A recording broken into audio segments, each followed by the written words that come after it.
What's going on, everyone? Today in this update, we're going to talk about Lyme disease, tick-borne illnesses, and tick bites. This is a seasonal video that I am going to start doing. It won't be a weekly update, but it'll be as I find more information. As we come into the warm season, tick bites do tend to increase. The prevalence of ticks increase, as does Lyme disease and tick-borne illnesses. And considering it's been a relatively mild winter in the Northeast and Great Lakes, it's setting up to potentially be a bad season for ticks. All right, let's take a look at some data here. First, we'll start off with the CDC, and you can see it started back in 1996. They started their surveillance for this. 16,455 confirmed cases, and mind you, that is likely an undercount. Any of these years you see here are likely an undercount because there are numerous excuses that are given to patients. Some don't even think they have Lyme disease. I mean, it doesn't even have to be the doctors. Some don't realize they have it, and they do. Others, doctors, they neglect to test for it. They don't give it a thought. There's a whole number of different reasons that I could sit here and try and explain, but we're not going to do that. And also, let's be real here. Testing for Lyme disease is an issue, and as you'll see later in the video, there are efforts to make testing better. The main method right now that I know of is through blood test. But there's a new method that's coming out down the line. 2017 was the peak of Lyme disease. So you have two shades of green here. You have a darker shade, which is confirmed cases. And then you have a lighter shade, which is probable cases. And you can see here, 29,513 cases in 2017. Then you had 13,230 probable cases in 2017 as well. It significantly dropped off in 2020. And there's just one way to explain it. The pandemic. Less people were going to get health screenings, less people were going to get checked, less people were going places in general, so not as many people were being exposed to tick bites. And therefore, there were less complications from it. More people did, I'll give you this much, more people did resort to outdoor activities, but at the same time, we'll never know what the true number was in 2020 simply because of the pandemic. Taking a look at some top 10 states here, and you can see here, there's several different states here listed on the chart. Pennsylvania was a top 10 bad state, and it still is. This is back in 2017, the biggest year. Pennsylvania had 11,900 cases of Lyme disease. New York State had 5,155. Maine had 1,800. New Jersey had 5,000. New Jersey's really bad. I've actually had complications. Haven't had Lyme disease, but I've actually had ticks on me in New Jersey and here in Pennsylvania. It seems to me like it's becoming a real problem in Pennsylvania, ticks. I have never seen so many ticks. We have a cat. We recently had 4 ticks on our cat, which prior to that, maybe 1 here or there, but we now put on Frontline Plus to help with that issue, and so far it has been working. All right, moving on in the data here, I do want to show you the times of the year where it's most prevalent. Take a look in January, not so bad. Then you come on here to February, even less, but March it starts going up, April it goes up, really starts going up in May, but the summer months is where it really peaks, cases of Lyme disease. June and July are when you want to be really careful. Actually, let's make that May through November. You want to be really careful if you're walking in the woods, grassy fields, because good chance these buggers, these ticks, can jump on you. Especially, like I said, it's been a mild winter in the Northeast and Great Lakes. So when you have a mild winter, you tend to see a higher prevalence of ticks. Now, it does drop off in the winter season here, but this doesn't reflect how warm it's been this past winter, which is going to lead to higher than normal number of ticks. And even mosquitoes. Mosquitoes are a problem as well, and that's another issue. We just had a major rainstorm in the Northeast. I mean, some places got upwards of 7.5 inches of rain. That's a breeding ground for mosquitoes, and ticks like a moist climate as well.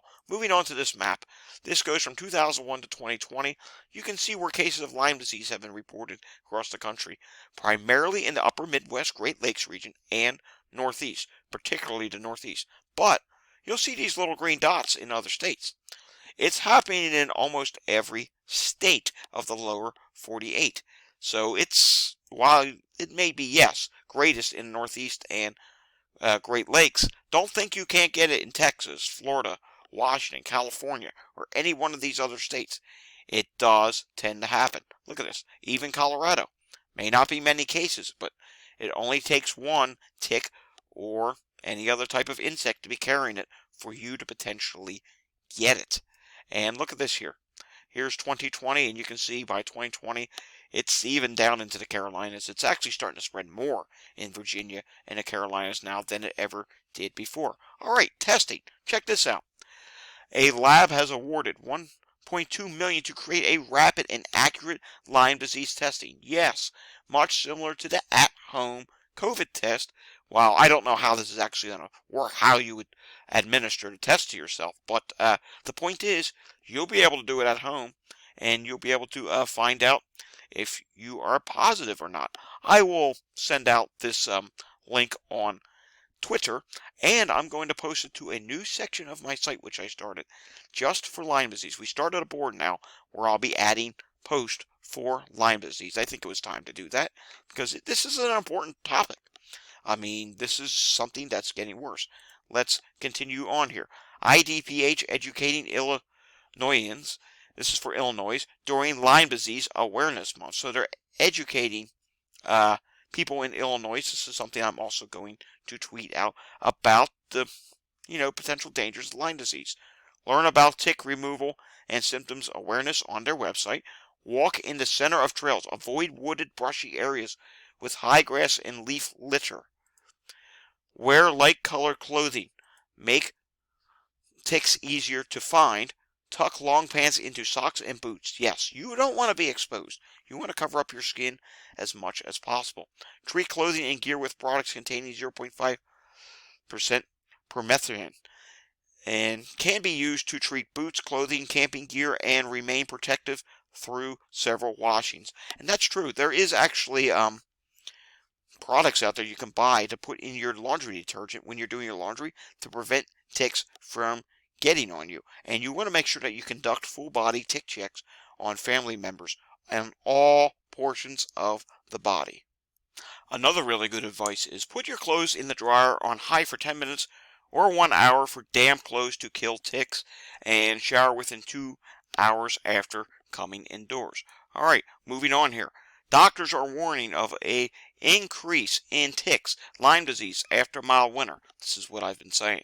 The majority of the East and to some degree the Midwest, the western portion of the Midwest, I get it. You had a lot of cold and snow, but for many it was not cold and snowy, and ticks like to breed on mild weather. Like it says right here, we're in the sweet spot for ticks, warns doctor. The mild winter in the Northeast and wet winter in the West are leading to excessive tick numbers. That's right, the West Coast as well. It's not going to be an exception to the rule because they had that wet weather and they love to breed on wet weather. And this could be what really accelerates these diseases and ticks in the West Coast because remember, it's been dry out there for multiple years.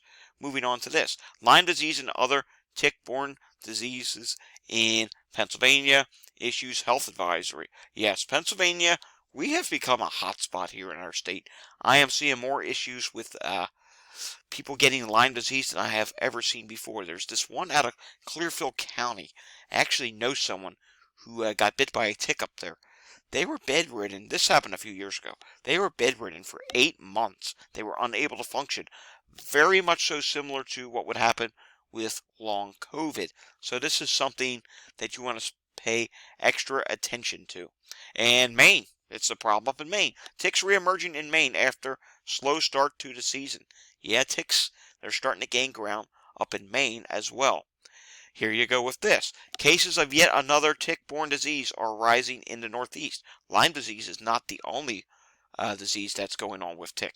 Babesiosis cases are rising in 8 states, and the disease is newly endemic in 3 or more according to the CDC. You know what endemic means? It means it's something that's going to continuously keep going, so that's not good.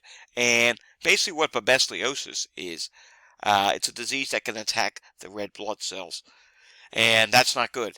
It says here, babesiosis, a tick-borne disease that can be fatal in rare cases, is becoming more prevalent in the Northeast. The Centers for Disease Control Prevention said in a report released, this was back on March 16th, the findings show that among the 10 states that reported babesiosis cases from 2011 to 2019, 8 saw their numbers rise, while just two, Minnesota and Wisconsin, observed decline. So that's something we're also watching. And here's this one. How ticks can make you sick. Well, there's many different ways ticks can make you sick. They can make you to be getting fatigued, tiredness. As I said, I know someone who ended up being bedridden for 8 months. There are many different things. Some can even cause weird symptoms such as being allergic to certain foods. I've heard about that happening now. That's something new. And there's many different types of tick-borne illnesses. We just talked about babesiosis, Rocky Mountain spotted fever. If you want to look that up, you can. I'm going to also tweet this article out, and it gives links to all these different types of illnesses. And again, the number one way to avoid being bit by a tick, stay in the middle of a trail. Do not wander off when you're in the woods. And finally, today on our update, there is some good news. Lyme disease vaccines are in the works at Moderna and Pfizer. Moderna is working on 2 Lyme disease vaccines, and it sounds like they're in the early or late stage trials, and it sounds like the early estimates say they may be available by September or something like that. Possibility that we'll get some new data on them in September. So hopefully we do. I mean, it's really time that we get a vaccine for Lyme disease, but unfortunately, this is for Lyme disease only and not these other illnesses that are out there. And we basically need a universal vaccine that would help with all these different illnesses against ticks. Alrighty, that does it for this week's update on Lyme disease and tick-borne illnesses. We'll have another one down the line. I don't know if it's going to be weekly, monthly. It's going to be when I find data on. I have to have enough data in order to fulfill a video, and well, today we did. Alright, thanks for watching. If you want to see more content like this, give it a thumbs up and hit the subscribe button down below. I'll see everyone later on in the day for the daily pandemic update. Have a great afternoon, everyone.